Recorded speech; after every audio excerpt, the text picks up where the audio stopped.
So now for the second half, we have Hasan. Really excited to have you.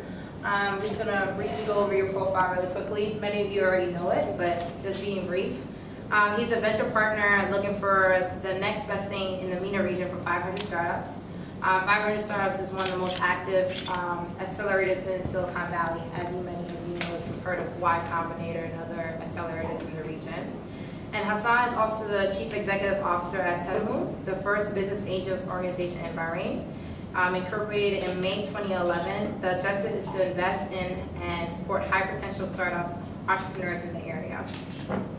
He's also a regular speaker on entrepreneurship, having spoken at international events such as the World Economic Forum, the Angel Capital Association Summit, Arabnet, Stanford University, and the MENA Business Women's Network Forum, and the 10th International Entrepreneurship Forum. He has a list of other accolades as well, but again, we're going to mainly focus on his experience with being with 500 startups, what he's seen in the region. I know there's a lot of questions about Dubai and starting a company in Dubai, scaling a company in Dubai, what that means for the success stories that we've seen in the past. And so we're happy to get your perspective. So thank you for coming. Thank you for having me. Yeah. So I guess the first question is, you're a part of 500 Startups, and for those who were at the STEP conference in March, Dave was here. He definitely was speaking to the audience. He's very candid with his perspective. And he was saying that, you know, F it. Stop complaining about the ecosystem not having the capital to launch companies in the area. Just because this is new, there's a lot of potential. Yeah. What is your thoughts on that? Well, he's my boss, so I have to say I agree with him. No, but he's right. Like, when you look at the thesis of how easy it is to do a startup now compared to how difficult it was in Silicon Valley at the time of the boom, the dot-com boom. I mean, in order to just get off the ground, you had to go and purchase really expensive hardware, you had to get expensive licenses, and you needed at least $5 million just to get a prototype off the ground. Now, with all the cloud services that's available, AWS and everything else, you don't need any money in order to get your product off the ground. You can develop your product yourself if you're a decent coder. You've got someone else who can help you with UX and UI, and it'll literally cost you nothing to start your product and get customers. So what would have costed you $5 million in '98 in Silicon Valley, now based in Dubai, even if you spend on customer acquisition and paying for some servers and whatever, it might cost you only $50,000. So that's like, the dot-com boom, Silicon Valley, Dubai now. It's interesting. And so for the startups that you've seen here in Dubai, in terms of the lower amount of capital it takes to actually deploy a prototype, what did you see that they use in terms of outlets for funding? Did they bootstrap it? Did they turn to the VC capital network here? Like, what are they going to, or are they just basically just doing trial by error and see which one just sticks to the wall in terms of funding? I think the most successful companies that have been able to raise funding from investors have been ones that have been able to build a product and launch and get customers and get traction before they go out to investors. People who come to me and say, hey, I've got an idea, it's worth $3 million, give me some money, you're not going to get anything. It's quite straightforward. You launch your product, get customers, get validation, start getting some traction, show some growth, and then investors will come to you.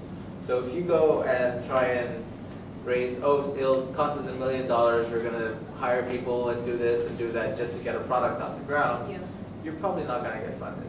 Yeah.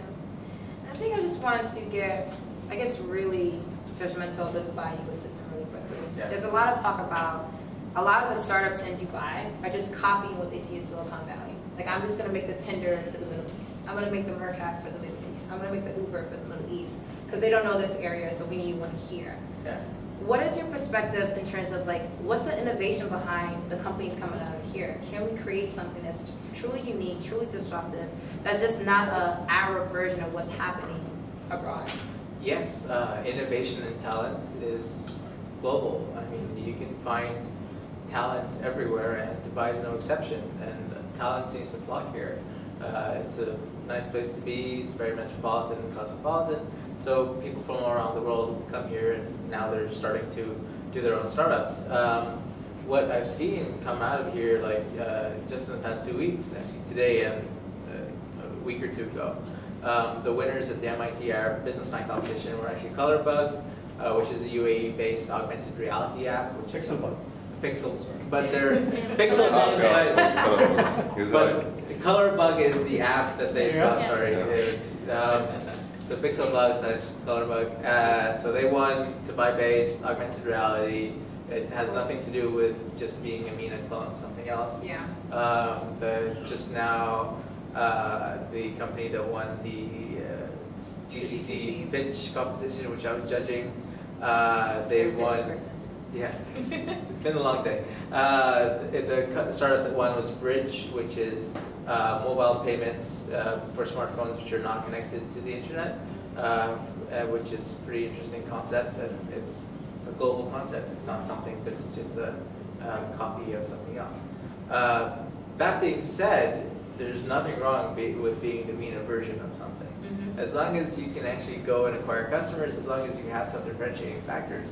I mean, when you look at Silicon Valley companies, most of them will ignore the MENA region, and that's silly.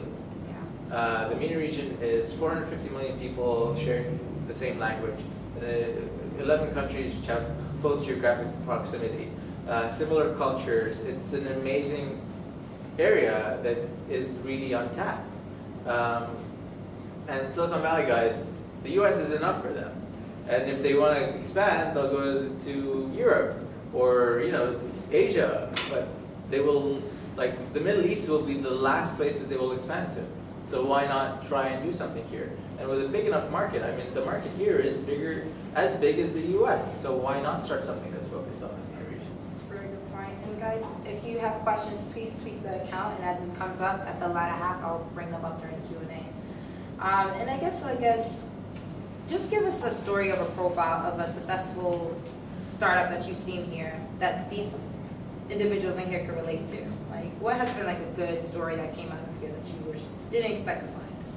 Out of Dubai or the region? Just the region. If you have something Dubai specific, that would be great. So we've invested in about 20 companies now in the region as a whole. Not just Dubai, Jordan, Egypt, Lebanon, Bahrain, Kuwait as well recently, and the UAE as well. So we're seeing a lot of untapped talent, a lot of underfunded companies, and these are really good opportunities for us to invest in as investors. Like some of the companies which are doing quite well in our portfolio, for instance, Jamalon, I don't know if you guys are familiar with them. They're an Arabic, basically, version of Amazon for Arabic books, and they've been doing very well. They've been able to raise significant rounds. They're growing quite well. They've got good traction, good revenues. It's a strong business, and the founder is excellent. Hello. Is a really good one. The other one is Shopgo. Are you guys familiar with that? It's basically Shopify for our region. Mo is also doing an amazing job there.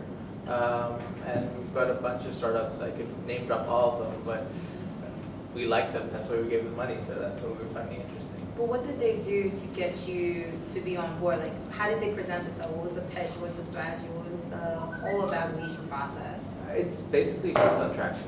Okay. So if you don't have a product and it's just an idea, we're not going to give you any money. If you've got a product and no one's using it, we're not going to give you any money. If you've got a product and people are using it and there's growth and you can show that it's growing, that's when we're going to invest in it. And that's when most investors will invest in it. So you need to actually launch product. So people, they come to me and say, we haven't launched a product yet. I'm like, well, not interested in hearing anything yet. Once you've got customers, that's when we'll interest you. Because I might think it's the best idea in the world, but you're not going to, if you can't actually acquire customers to use your app, then it's worthless. So that's actually one of our strengths at 500 is we're quite good at helping companies with customer acquisition and helping them grow existing revenue streams and existing customer lines and helping them with their distribution path and stuff. So we have a whole unit that's we call the distro team that focus on customer acquisition and helping startups grow through those sort of metrics and things. So that's our focus. And being, accelerated that launch out of Silicon Valley and now you're deploying some of the strategies here. Recently, we've seen you have i360, you have Astrolabs coming out, N5, all these different hubs for incubation and acceleration for startups are happening here in Dubai now. What is your opinion as to, are they doing it right? Is there any gaps that we're feeling? Are these startups are coming out of this region equipped with the current landscape of accelerators and incubators here in Dubai? I don't really want to name names or say people. Okay, just general story. Look, generally, we're seeing some really good accelerator programs in the region. Okay. And we're seeing some really bad ones as well. Just pausing on that one. So there are good and bad. And it's the same anywhere else in the world, the same in Silicon Valley. There's amazing accelerators like ours, and there's crappy ones like other competitors.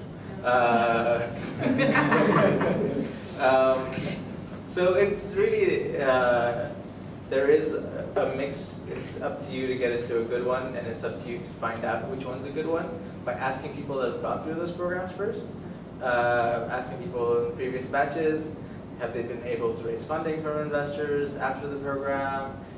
Was it a good experience or not? Because I've heard some really, really bad horror stories. Can you give us one? No. Okay. We'll try. Sorry, I'm not going to give any names. No names, just like this is a story. I don't know. It might actually be probably too obvious. It's a small environment. You probably figure it out. Yeah, so I don't really want to go into details there. But like any ecosystem, there's going to be growing pains. Like any ecosystem, there's going to be good and bad. Yeah. There's going to be people who are pro-entrepreneur, people who are just going to be out there to take advantage of this whole new, everyone's going through this craze related to entrepreneurship and startups and all this. So some people are just in it just to be part of the movement, part of the movement and come out with their name and all this sort of stuff. So if you want someone who's actually been in this for a while, look for someone who's doing this in 2008 and 2009. There are very few people that were doing it at that stage. If you find someone that was doing that, then you're like, and he's still doing it, then that's someone that you can probably work with because they believe in what they're doing as much as you do.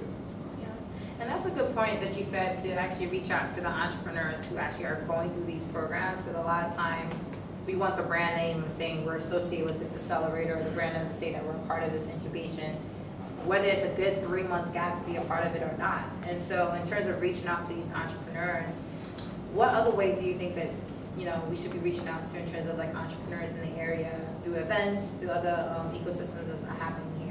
I mean, it's quite easy. We're in a very interconnected world. If you want to reach someone, you will reach them. Like even there are right now on my phone 10 ways to reach me, and anyone can find one of those, and I will probably see the message. Whether I respond or not is a different issue. But it's very easy to connect with people. All it takes is some hard work. If someone says, "Oh, I wanted to meet you, but I couldn't connect with you," I'm like, "Well, you didn't try hard enough.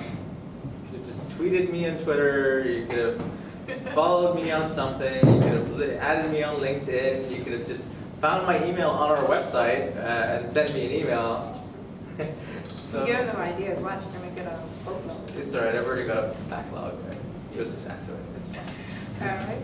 So I just want to transition into your personal story of entrepreneurship, because you started things as well. Yeah. And so I guess just it's always nice to have someone who's been on both sides of the table, right? Yeah. And so just give, I guess, some takeaway points as to what you know today that you could inspire anyone who's launching a company, but also scaling a company, because growth hacking is a big conversation. Yeah.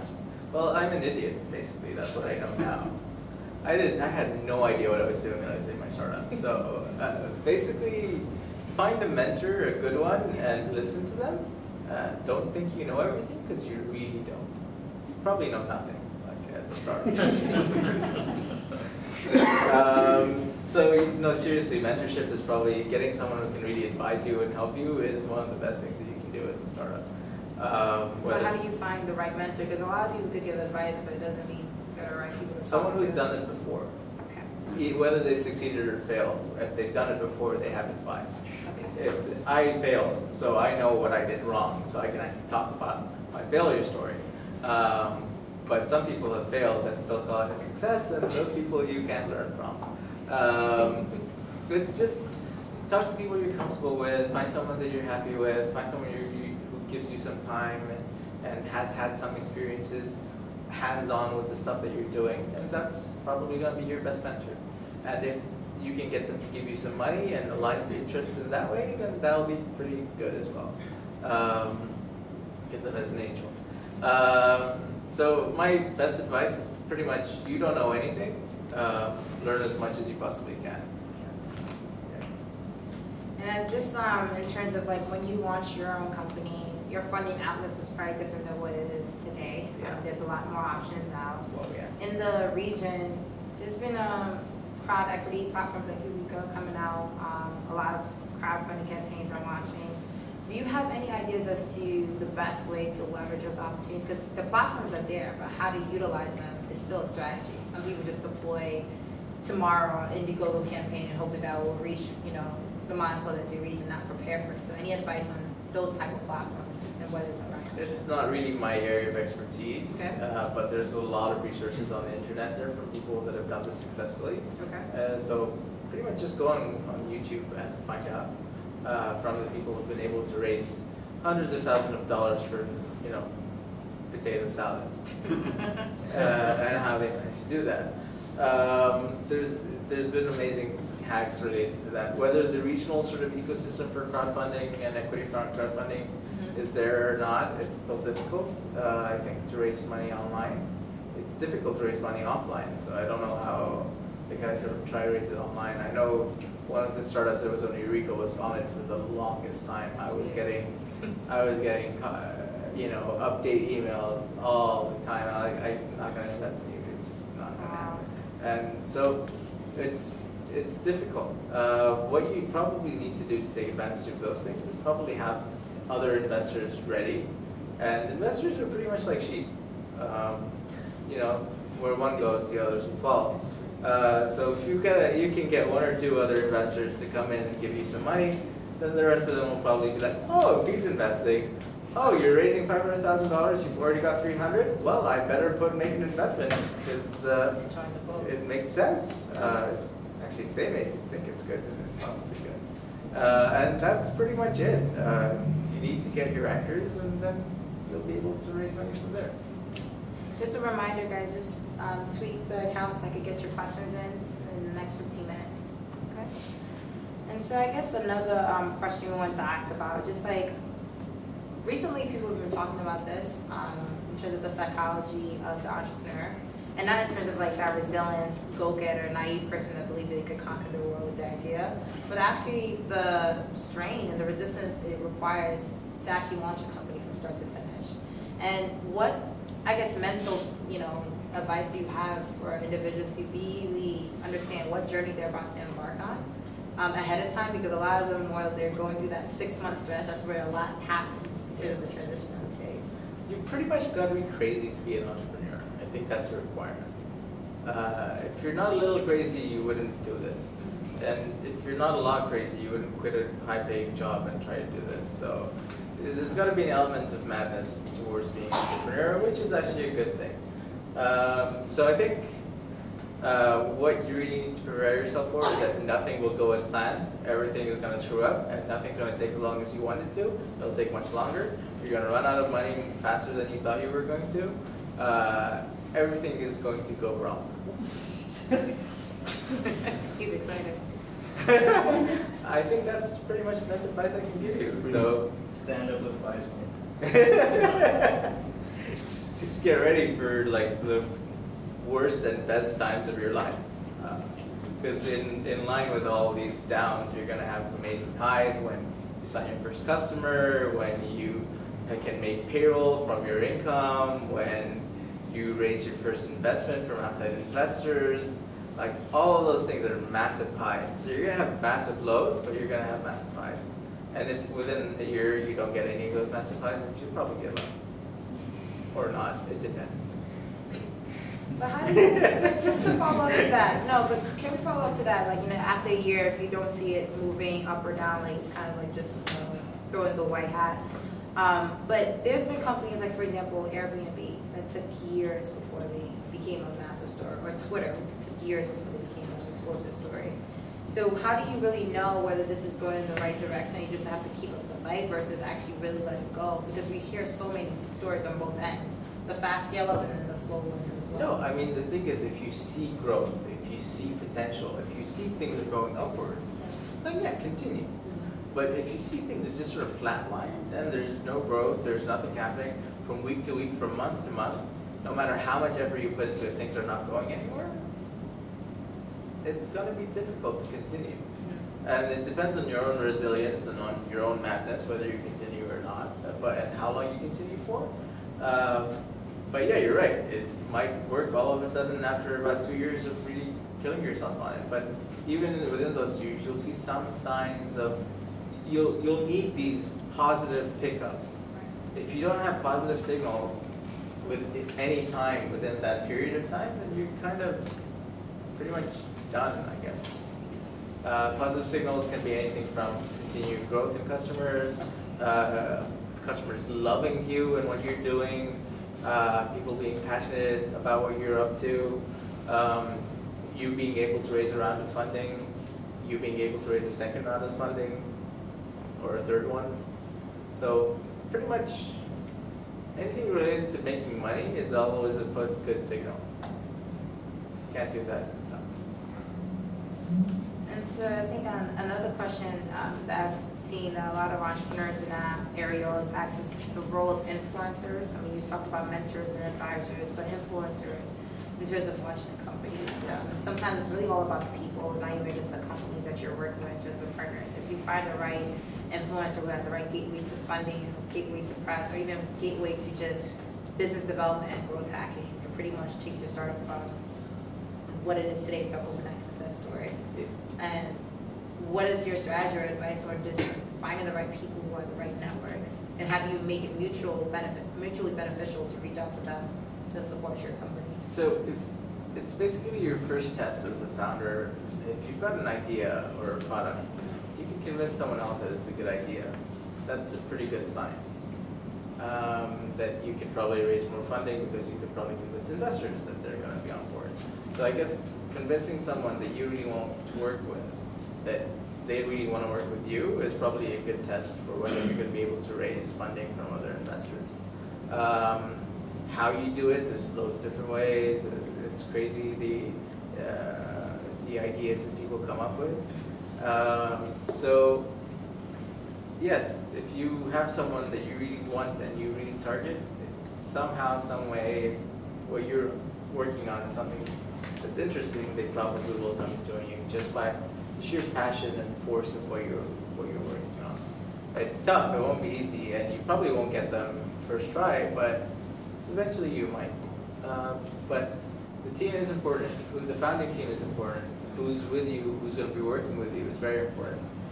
Both in terms of what they can add to your skills, and in terms of just can you work with these people in really, really high pressure boiler room situations, which is what a startup is. And that's tough. Just to do a quick assessment of the room, how many people already have a company? Raise your hand. Okay. And how many people are, I guess the other half, you're thinking, idea phase, or about to launch? Just raise your hand really quickly. Okay. So for those who are in the room who hasn't launched a company, just really quickly, what is like one thing that you're struggling to understand to get across that chasm to get into it? Just really quickly, one question that you might have. So the issue I'm having is we are like 11 at all here as students. We want to start up something back home in Nigeria. Okay. So 11 of us, and 6 are have already bought the idea that it's a very good one. But the other 5, they are like, no, so they are like taking us back. So I'm struggling with whether to leave them behind or go ahead with the 6 that I already have. So that's the stage where we are right now.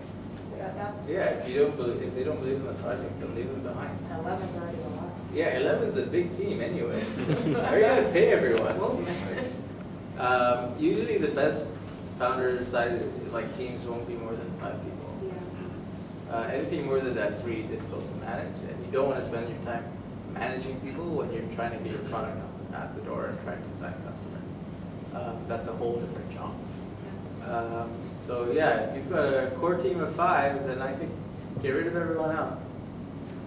And to that point, in terms of like applying a startup, a lot of startups, depending on what environment they're launching in, what solution, it really makes or breaks their success. So for example, if you're launching in a developed market, there's different strategies and funnels for that versus in emerging markets. Have you seen a good example in both in terms of what their go-to-market strategy is for informal markets versus developed markets? It's very different in each market, in each sector, in each startup. What works is different everywhere. Yeah. But at the beginning, what you need to be doing in order to get customers is doing stuff that doesn't scale. So right at the beginning, Airbnb, we're going and staying at and taking photos of every single person that had put up their house or flat or whatever room for rent on Airbnb. That didn't scale, but that made sure that the quality of people that were on Airbnb right at the beginning was quite high. Another startup called Bookbound that we've invested in, they did a lot of stuff that didn't scale. So they would show, what they do is booking of private yachts and boat trips. And they used to show up randomly at different customers and give them like a basket of like hats and towels and things just before they went on the boat trip, which people loved. And there was another startup that used to, for every single sign-up, would handwrite welcome sort of message to them for every single customer that signed up. So things like that get you a lot of traction right early at the beginning. So that's something that you need to figure out what works for you, what can you keep up for as long as you possibly can. And then once that's done, you should be pretty much on your way to scaling normally with growth and other sort of tools like Facebook ads and SEO and all that sort of stuff. But at the beginning, you probably, in any market, in any startup, you'd probably be doing stuff that will not scale. And it's not a bad thing.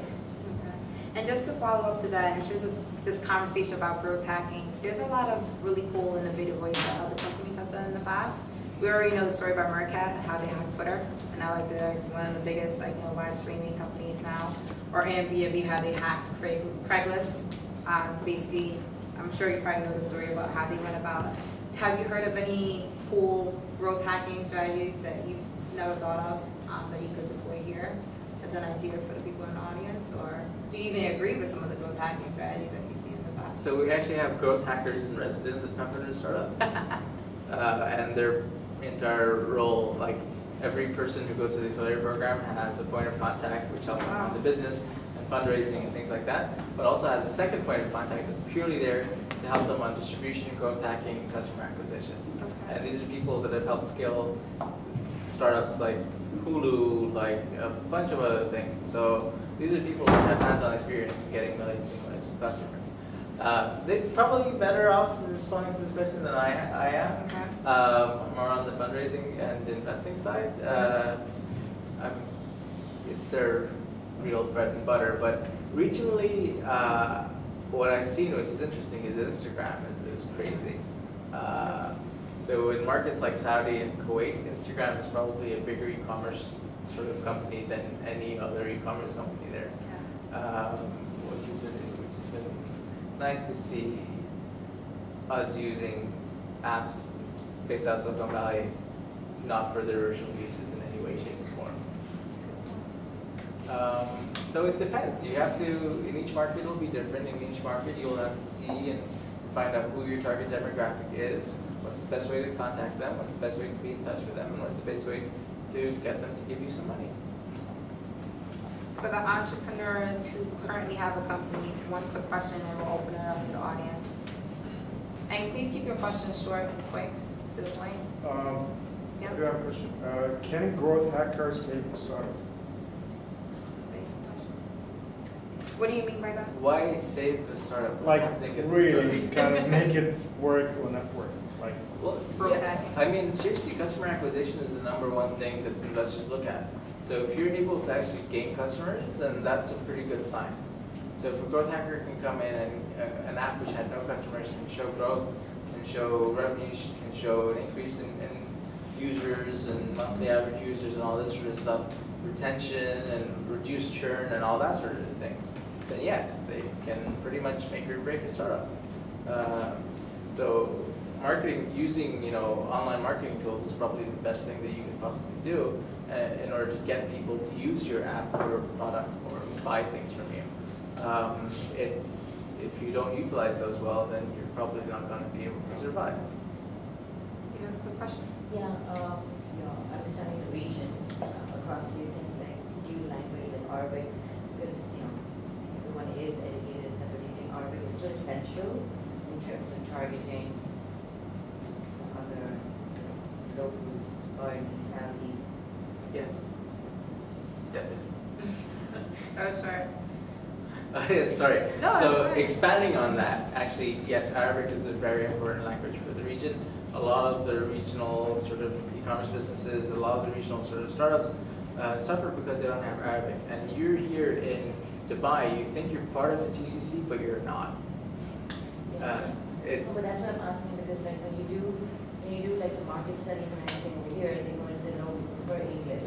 It's completely and we different. trust that and stuff like that. But having No, that's messed in up. Bahrain, where Yeah. everyone goes and says, no, we prefer, we want someone who's here, someone who knows this, Yeah. who understands this, they prefer. So it's a conflict because I'm here, Yeah. not that listening. So Dubai is very different. It's very cosmopolitan. The majority of people are expats, and of course their primary language preference will be English.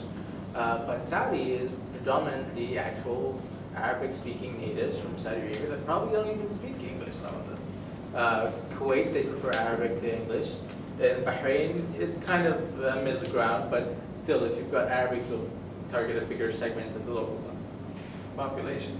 So Dubai is, it can trick you into thinking you're doing the right thing to expand into the rest of the GCC, but it's not. That's a good point. This is a really quick question that just came up that I forgot to ask you about. This whole conversation of educational backgrounds. I don't think it was Dave for 500 Stars or someone from my comment who said that we reject people who have MBAs. I think that might have been Dave. Okay. So what is your opinion on that? Like, do you think like the entrepreneur has to be someone who could just literally just dive in and just like really their school of thought is the experience of the ecosystem, like their environment, the customer acquisition, the experience of a startup versus going to a school for studying entrepreneurship? What's your opinion on that? Does it really help? I agree 100% with Dave. He's my boss, so I have to. But actually, I really do agree with him in this. It's so an MBA is a worthless piece of paper when it comes to startup. Sorry guys, students. It's like you can learn more. You can literally learn more just from running a startup for a couple of months than you could in an MBA. It like you're really in a startup, you're doing everything, and your survival depends on it. If you don't do everything, you're dead. The startup is dead. You're not gonna have any funding. You're not gonna have revenues. You're done for. So like the environment in the startup is so high pressure, and you really have to do everything. And if you come into it with the mindset that no, I've got an MBA, I know what I'm doing, you really don't. Most people don't. Anyone doesn't. Like the majority of people, unless they've done it before, don't know what it takes to make a startup successful. And so we don't believe in education as an indication whether a startup will succeed or fail. Yeah. I still love my university, but it wasn't really nothing I learned compared to what I was doing. It's quite straightforward. Fair enough. Any other questions in the audience? Short and to the point, please. Here, and then we'll come over here. There was something that came up with your predecessor, Rima, that behavioral research in the region. And she did it via Facebook, and she built actually some kind of secret app to gauge actually the opinions of people in the region. What is your suggestion on how to gauge behavioral aspects in the region? Get customers and see what they say. Speaking to the point. So if a customer doesn't like what you're doing, then yeah. pretty much you're screwed. But if a customer likes what you're doing, ask them what you like. So it's basically trial and error. It's so trial and no error. surveying up front. Surveys are sometimes good, but sometimes most of the time waste of time. Yeah, the structure. Like seriously surveys, because when you Face-to-face? face-to-face as well, like you can go and talk to someone, ask them 100 questions, and then he'll say, yeah, I love your product, and then when it comes time to it, you launch your product, no one's using it. Why? Okay, so that's what you're saying. With Nebish, that lady, she was actually doing pre-surveying up front, trying to understand. That was very interesting. About what There's a lot of different ways to do stuff. Yeah. She did a beta site, so that is going out in the market. Yeah. So what she did was testing the market. Yeah. So that is, You've got to have something to test, and you've got to have customers in order to test it against. And either you're getting customers or you're not. And so that's usually a better indication than any surveys or anything that you can do. Yeah. And over here. How many of the startups that you've seen over the past few years in percentage are targeting the Middle East market versus the global market?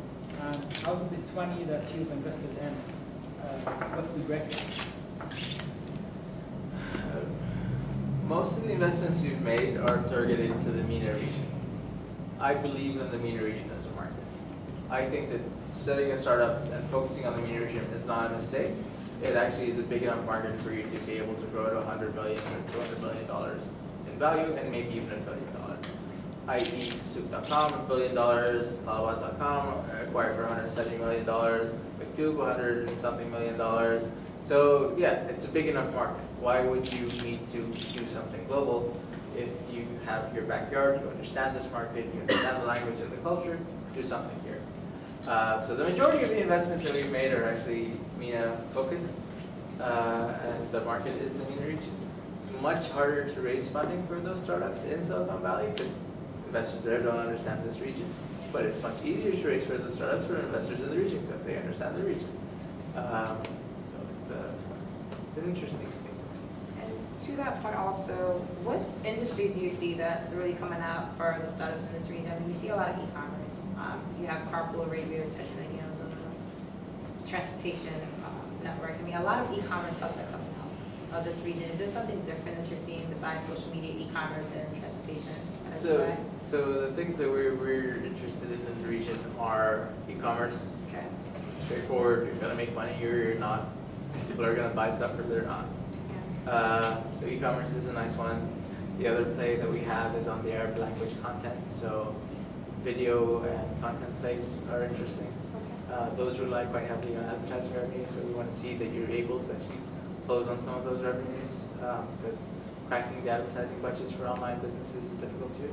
So if someone's able to do that, then that's awesome. They can show growth in users and viewership and things like that. That's also good. The other stuff that I like personally, but we as 500 don't like, are some of the hardware startups that are coming out. I like them because they show that we're able to do hardware out of the region, and we've invested in InstaBeat, which is the goggles that it's an add-in to swimming goggles to measure heart rate and all that sort of stuff. Oh yes. So she's an amazing entrepreneur, and so stuff like that I quite like. As 500 startups, we're a bit cautious of investing in those companies unless they've actually started their manufacturing process, because there's a big, it's really difficult to get from prototype to actual manufacturing stuff. So we will not invest in someone unless they've gotten their products out to market. But I like that stuff. Two more questions and back to, yep, and then. Go ahead. Oh, I mean, it might be different because all your point was basically you're not investing in any hardware because you're thinking about bring the product to market, then I'll look at it. Yeah, so. And I'm like, if you talk about hardware or if you talk about anything original tech, yeah, that doesn't apply. Is that something, your opinion, or is that a market issue? In other words, are we talking about MENA region investors don't like these products that need a big front-end kind of development period? The majority of investors will not like them, but you will find some. We invested in InstaBeat once she actually had manufacturing off the ground, because that's where the major risk is. And if you see it with a lot of Kickstarter campaigns, they go and they announce a product and things like that, and then they face issues getting the manufacturing done in China. It is a very difficult process. It takes a lot more money than you ever think. It takes a lot longer than you ever think. And we're not really happy to make those investments as 500 startups. Whether you want to do it or not, go ahead. If you can get someone to believe in you and give you some money. I'm just asking you for the market for investment. It's difficult. It's very difficult. It will not be easy, especially if you're trying to do something that will cost millions of dollars in R&D. That you will not get. Something that maybe you've developed a prototype, you've 3D printed something, you've got something loose, then maybe you'll get some funding for that to take it to manufacturing stage. But even then, you'll need to make sure that everything is right in terms of pre-orders and people are interested in buying this product. And it's not an easy thing. Last question. So the thing that I'll discuss is like Dubai, the idea of being in Dubai is not like GCC. It's totally different. It's an exception. I can see it. So like if you made it in Dubai, Can you say that I will make it in GCC? No. No. very- So how to measure this? How to, You won't. be ready for GCC then? GCC is different. So when you look at the markets in Saudi, Kuwait, Bahrain, and to some extent Qatar, Okay. not entirely Qatar, but to some extent Qatar, they're very different than Dubai. And even if you go to Abu Dhabi, it's also different than Dubai. You look at the makeup and of the people who are purchasing, you look at everyone, the makeup of the demographics and all this sort of stuff. They're very different markets. There was a case study of a company based in Dubai, was very successful here, raised a lot of money, and failed when they went to Saudi. Quite a few of those have happened. So Saudi is a very different beast. So if you're going to target Saudi, go to Saudi. How to be ready for GCC then? Go to Saudi. Target the market. Go to the border of Bahrain. You can go to Bahrain and then Saudis will come to you anyway, which kind of works. But Bahrain is probably a nice mix because you've got an expat population, but you've got a large local population. And so there you can sort of test both sides of the equation. And it's easier to access Saudi from Bahrain than it is from Okay, I'm with you 100% going to the market. But I think that when it's working in Dubai and have this, like halo, people will know about it in GCC. And so I'm ready. I can say this or not No. until I reach the market and test it there. Yes. Okay. So, guys, we are one final question, and then we'll have the networking event I after. think she was waiting Yeah. before everyone else. So, really quickly, last question, and any other questions after will be during the networking event, guys, because we do have to go on time. So, last question. So it's just last year, I think the Sheikh announced almost over $1 billion investment into making Dubai a hub for global tech, especially for entrepreneurs. So do you think this is just Dubai being Dubai in hype, or will it actually mean something for the entrepreneurs that are here? I don't know. I'm not a politician. Yeah. It'll be interesting to see the breakdown of those figures, how much of it will go into real estate development that they think is necessary in order to turn Dubai into a hub, and how much of that will actually go into supporting venture capital and angel investment groups. So that would be a nice thing to look at. I assume a majority of it would go towards real estate and infrastructure rather than actual setting up VC firms. That's what happened last time we did, guys. I don't know. I'm not a politician, so I have no idea. But I think Dubai is in a very interesting location, regionally and globally. It attracts amazing talents from all around the world to come to Dubai. People want to be here. People want to spend time here. They want to spend their money here. They want to work here. They want to live here. It's amazing. Like, they've marketed Dubai so well, and it is a nice place to be. So regardless of whether the government invested $1 billion or not, I think that Dubai might be one of the hubs for the region in terms of tech. I mean, it'll just default to that because a lot of talent comes here anyway. And I guess the final question is either takeaway advice for people in the room, or just one reason why you believe startups in this region fail. That's not obvious. Well, you're just bad entrepreneurs, I guess. It's not obvious to you at the time. No, I'm just He's joking, I'm messing with you guys. So the reason a lot of startups fail in the region is there's a bit of a gap when it comes to funding. Yeah. You can probably raise a small amount of money from friends and family and maybe an accelerator program, but the angel investment is still very nascent, so you won't be able to raise $200,000–300,000 that you need in order to get to the next level. And so startups that are able to bridge that gap are actually the ones which are better poised. There's a lot more Series A funding at $2–3 million plus, but there's a gap that exists. Yeah. So that's been one of the things. But again, if you're determined enough, you're going to find a way to make it through that. Yeah. If you go after enough people, you might be able to raise enough money from angel investors, your personal contacts and things like that to make it through that. Yeah, it's just one of the main reasons that startups fail is entrepreneurs give up. Well, with that, that concludes the second wrap up of Startup Grind tonight. So thank you all for coming. And so we could close it up. Yeah. Questions? Yeah.